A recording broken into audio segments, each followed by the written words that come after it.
এইটা হইতেছে এক ত্রিভুজ প্রেমের লম্বা কাহিনী। ত্রিভুজ প্রেম কইলে এটা ঠিক জমে না, অন্য কিছু কইলে ভালো হইতো, আর একটু দুষ্টু কথা কইলে ভালো হইতো, আমি আর কইব না ওইটা।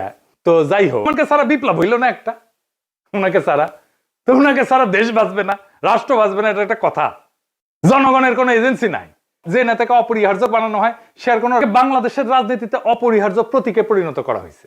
তারেক রহমানের রাজনৈতিক শক্তি যেদিন থেকে তারেক রহমানকে রাজনীতিতে অপরিহার্য প্রতীকে পরিণত করা হয়েছে, তারেক রহমানের রাজনৈতিক শক্তি সেদিনই শূন্য হয়ে গেছে।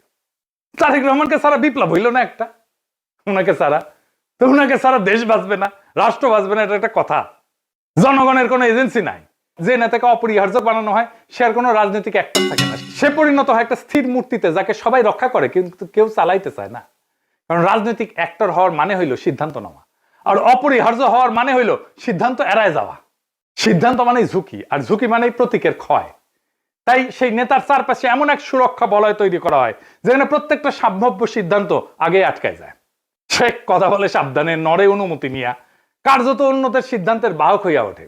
আর সে ব্যর্থতার দায় নিতে পারে না, কারণ দায় নেওয়া মানেই তো মানুষের কাতারে নামায় না, সেই প্রতীক ভেঙে যাওয়া, যে অপরিহার্য ফ্রেম তৈরি করা হয়েছে, এই ন্যারেটিভ ভেঙে যায়। ফলে রাজনীতি ব্যক্তির হাত ধরে আগায় না, ওই ব্যক্তিকে ঘিরে জমে থাকে, জমাট হইয়া থাকে। তারেক রহমান কোন সিদ্ধান্ত নিতে পারতেছে না, আমি দেখাই দেবো সিদ্ধান্ত নিতে পারতেছে না, ওটা আমি দেখাই দেবো এই কয়েকদিনের মধ্যেই।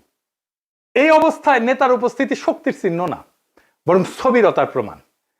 অপরিহার্য নেতা মানে শক্তিশালী নেতা না, অপরিহার্য নেতা মানে এমন একজন যাকে ব্যবহার করা যায় না, শুধু পাহারা দেওয়া যায়। তাই দেখতেছেন না, খালি পাহারা আর পাহারা, নজিরবিহীন পাহারা। এত পাহারা বাংলাদেশের ইতিহাসে কেউ পায় নাই। উনি কিচ্ছু করতে পারবেন না, রাজনীতি তো দূর কি বাদ, কিছুই করতে পারবেন না। আর বড় দল কিন্তু চিপসের প্যাকেটের মতো বেশিরভাগই বাতাস, মিচিয়ানা চিপস। দলের প্রধান নেতা আসবে, মির্জা ফখরুল বলল তারেক রহমান যেদিন আসবে সেদিন দেশ যেন কাঁপা ওঠে, কাঁপুনি দেবে। আমি আপনাদেরকে জানাতে চাই, নেতা যেদিন আমাদের আসবেন, যেদিন বাংলাদেশে পা দেবেন, সেদিন যেন সমগ্র বাংলাদেশ কেঁপে ওঠে। বন্ধুগণ, এই কাপাকাপি করতে গিয়া একটা প্রোগ্রাম নিছে, পঙ্গু হাসপাতালে আহত জুলাই যোদ্ধাদের দেখতে যাবে তারেক রহমান। আসার পরে দেখা গেল পঙ্গু হাসপাতালে জুলাই যোদ্ধা নাই, একজনও নাই। এটা কারোই মাথায় আসেনি, তারেক রহমানেরও মাথায় আসেনি যে ওখানে আসলে কেউ আছে। 3টা না 4টা প্রোগ্রাম তো কয়দিনে, তাই না? এতদিন ধরে প্রস্তুতি নিচ্ছে। আচ্ছা, জুলাই যোদ্ধা কে কে আছে? উনি গেলে কোন ওয়ার্ডে যাবেন, কার সাথে দেখা করবেন, কি নিয়ে যাবেন, কোনো পরিকল্পনা নাই। তো এই হইতেছে রাষ্ট্র ক্ষমতায় যাবে যে দল, সেই দশের প্ল্যানিং দেখেন। রাজনীতি আগাইলো, ওরা তো কাঁপাইতে চাইতেছেন, রাজনীতি করতে চাইতেছেন না, স্পেকটাকাল দেখাইতে চাইতেছেন। পলিটিক্যাল লিডারের স্পেকটাকাল হইতেছে তার বক্তৃতা, তার রাজনীতি। কত লোক দেখতে আসছে জনসভায়, কত লোক হাজির হয়েছে, এটা স্পেকটাকাল না। কাঁপায় দিছে কিনা, এটা পলিটিক্যাল স্পেকটাকাল না। আর পাবলিক সাফারিংস, এইটার জন্য কি পাবলিক সাফারিংস হয়েছে? তাহলে ফাইনালি উনার যে এই হোম কামিং, দেশে ফিরে আসা, এর পিছনে আসলে কি? এইটা হইতেছে এক ত্রিভুজ প্রেমের লম্বা কাহিনী। ত্রিভুজ প্রেম কইলে এটা ঠিক জমে না, অন্য কিছু কইলে ভালো হইতো, আর একটু দুষ্টু কথা কইলে ভালো হইতো, আমি আর কইব না ওইটা। তো যাই হোক, বুঝাই দিচ্ছেন কি কইতে চাইতেছি আর কি, বুঝছাও তো। মানে ত্রিভুজ প্রেমে তো একজনের ছেঁকা খাইতে হয়, এটি না, এটি 3জনই মজা পায় আর কি, বুঝছাও তো। যাই হোক, তো এই ত্রিভুজ প্রেমের 3 অ্যাক্টর হইতেছে ওয়াকার, এডিটর সাহেব, এটা ত্রিভুজ আকান, এটা ওয়াকার একদিকে বিএনপি আর ইন্ডিয়া। ওয়াকার আর দুর্বৃত্ত জেনারেলের লাগবে গুমের বিচার থেকে বাঁচা, ইন্ডিয়ার লাগবে আগের জমিদারি ফিরে পাওয়া, আর বিএনপির লাগবে ক্ষমতা। এই 3 শক্তি এক হইছে, একজনকে আর একজনের লাগবে। ওয়াকারের বিএনপি আর ইন্ডিয়াকে লাগবে, বিএনপির ওয়াকার আর ইন্ডিয়াকে লাগবে, আর ইন্ডিয়ার ওয়াকার আর বিএনপিকে লাগবে। কি মজা! এইটাই হইতেছে বন্দোবস্ত, এদের মধ্যে বন্দোবস্ত হয়ে গেছে। ইন্ডিয়া আনন্দবাজারে রিপোর্ট করে ইঙ্গিত দিছে আমরা আছি তারেক রহমানের সাথে, ওয়াকার শক্তি দিয়ে ইঙ্গিত দিছে আমরা আছি তারেক রহমানের সাথে, তারেক রহমান বক্তৃতা দিয়ে ইঙ্গিত দিছে আমরা আছি তোমাদের সাথে। শান্তি আর শান্তি, নিরাপত্তা, এর বাইরে আর কিছু হবে না। গুমের বিচার হবে না, সংস্কার হবে না, কিসের ভাল। আর আওয়ামী লীগ নমনেতাদের দিয়ে বার্তা দিছে। শুধু তাই না, এই যে দেখেন আশরাফুল আলম খোকন, হাসিনার পিএস, কি বলে দেখছেন? তারা বলে তারা বিএনপির পাশে দাঁড়াইছে। আবার দেখেন আরেকজন, দেখেন আওয়ামী লীগ, তার প্রোফাইল পিকচার দেখেছেন? হ্যাঁ, সঞ্জিদা খাতুনের ছবি দিছে, তা সেরা ছবিটা দিছে, দুঃখ দুঃখ ভাব একটু, বুঝছাও তো। ওই কয় যে গরু দুধ দেয় তার নাকি লাথি খাওয়া যায়, মানে বিএনপি দুধ দিচ্ছে এখন, বিএনপির আবার দুধও আছে।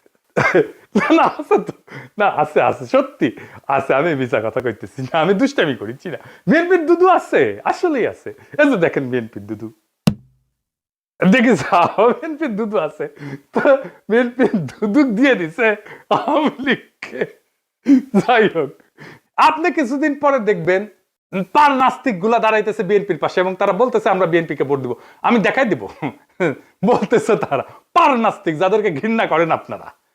বিএনপি কে ক্ষমতা আনার জন্য এই সবগুলো শক্তি এক হয়েছে, কেন্দ্র দখল করবে, প্রশাসনকে কাজে লাগায়, পুলিশকে কাজে লাগায়, গুন্ডা আর হুন্ডা দিয়ে নির্বাচন হবে, আর্মি বসে থাকবে অথবা আর্মিও পিটাবে পাবলিককে, ব্যালট বাক্স লুট হবে। আওয়ামী লীগের পুরো সংগঠন বিএনপির জন্য কাজ করবে, টাকা আসবে, খালি টাকা আর টাকা, লুট করা টাকা ফেরত আসবে কিছু। নির্বাচন প্রচারণার জন্য এই 4 বান্ডেল দিলাম ব্যানার পিস্টন করার জন্য। আর এটি লাগাইবা শুধু মোটরসাইকেল বহরের জন্য, মোটরসাইকেল নিয়ে আসবা 7টা, ঠিক আছে, দেখে নিয়ে আসবা। আর এটি রাখো শুধু নির্বাচনের দিন চা সিগারেট খাওয়াইবা মানুষকে। আর এই 7-8 বান্ডেল যদি আছে সকালবেলা সীসা খাইবা, হ্যাঁ সীসা খাইবা বৈশা বৈশা। আমি পাস করবো না, সমস্যা নেই। সেই টাকা বিএনপির নির্বাচনের জন্য কাজে লাগবে। এই জন্য খোদা বক্সকে সরাই দিছে প্রফেসর ইউনূসের সরকার। প্রশাসন, পুলিশ, জেনারেলরা মাথায় রাখেন, এই নির্বাচন আমাদের আজাদির নির্বাচন। সংসদের কাজ রাষ্ট্রে ইনসাফ কায়েম করা।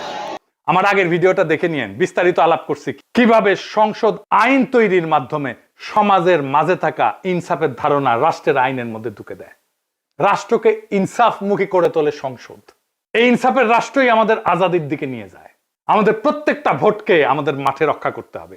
প্রশাসন যদি গণরায়কে ছিনায় নিতে চায়, তাহলে ভোট ডাকাতদের এইবার বিতাড়িত করব বাংলাদেশ থেকে। আর এইবার প্রশাসনের, পুলিশের কাউরে যদি পক্ষপাত করতে দেখা যায়, কোনো মাপ কিন্তু নাই। আগামীর সরকার বিএনপির হবে না, প্রফেসর ইউনূসের সরকারের মতো ধ্বজভঙ্গ সরকারও হবে না। তাই খুব খেয়াল, ভোট রক্ষার লড়াইয়ের জন্য তৈরি হন। এইবার ভোট দিলেই হবে না, কেন্দ্র পাহারা দিতে হবে, প্রত্যেকটা ভোটকে আমাদের রক্ষা করতে হবে। আর এক নতুন ভোট আনার লড়াইয়ের জন্য তৈরি হন। ইনকিলাব জিন্দাবাদ।